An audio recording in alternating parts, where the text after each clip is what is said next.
Good afternoon. We are Goalytics. For some industry context, we are working within the sports analytics space, which is expected to grow by over 40-fold by 2021. In sports analytics in general, and in soccer specifically, which is where we are working with this project, there's a huge gap, or lapse rather, within the industry's use of sports analytics. Currently, however, they've been focusing, as you can see, on individual player statistics to make decisions, goals, shot accuracy, things of that nature.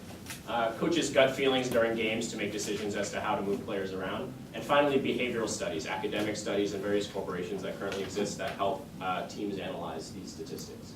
Our objective with our project is to create a tool that will take sports analytics in soccer from single-player statistics to multiplayer models. Rather than focusing on individual players, focusing on the team dynamics holistically and how players interact with each other in determining how to best position a team for future wins. So when we thought about this problem, we started thinking, how can we quantify kind of the field of soccer?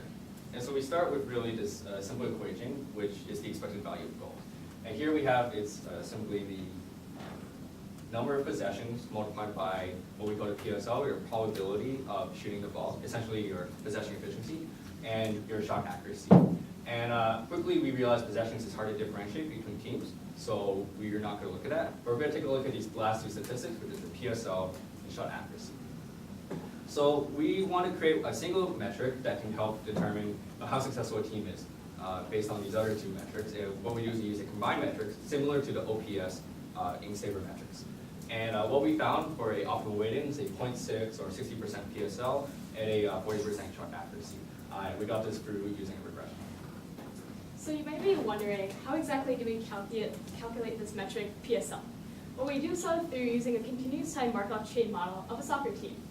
So possessions for a team starts when they gain possession of the ball. We then use historical gain rates to model going from the gain state to the player state. The player state consists of the transitions of the ball between players, and we are able to model this using historical passing rates as well. And eventually what happens is that the ball will end up either in a shot or as a loss of possession.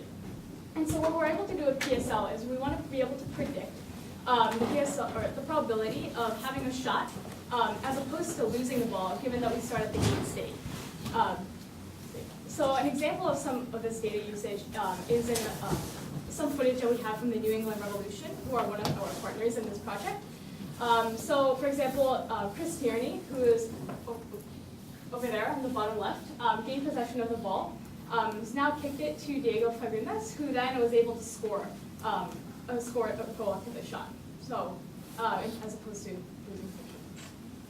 Yeah, so now we have this idea of calculating PSL using a Markov chain limiting probability. We want to be able to validate it, because we are not considering a couple key things such as field positioning and the player's position. So to validate it, we created this Markov chain model using in-game data and then checked that calculated predicted PSL with the actual PSL. We also did the same thing with full seasoning of data, so we trained a seasoning of data to predict future games. And what we get is that we get really close calculations in both the in-game basis and a full season basis. In fact, they're extremely close. And we did multiple types of validations, but two are right here. So now that we've spoken about the action model and the metrics we have, we wanted to show you how we applied it to an actual case study within the New England Revolutions. So we had a look at that 2013 season where they acquired a major new player called Juan Agudelo, and we wanted to show you how our model could be applied to demonstrate how exactly this player made a change in their performance. So looking at the network before Juan Agudelo joined the team, you see that there's a pretty much equal weighted pass rate between 5 of their major attacking players.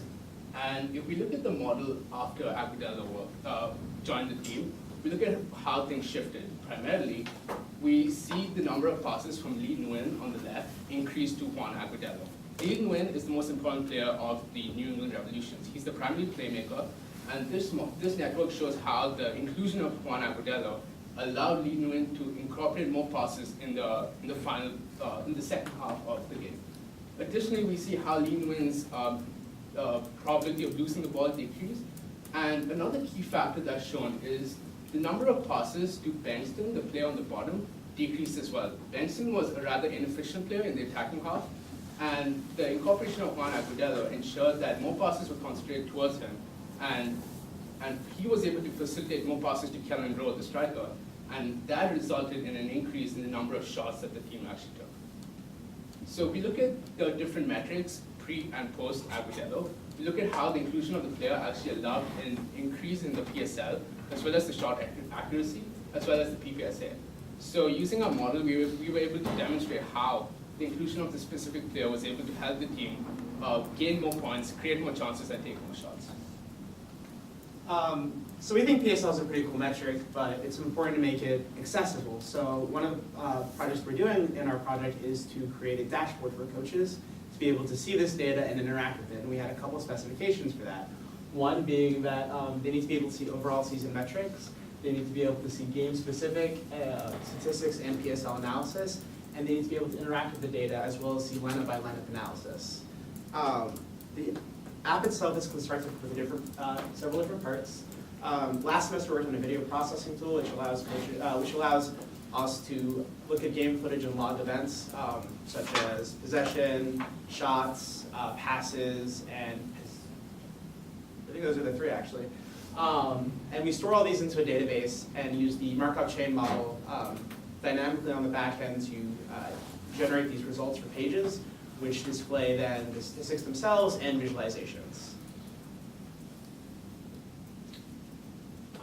Lastly, we'd just like to let you know that we're really excited that we have a partnership with the New England Revolution, which is a Major League Soccer team in the U.S.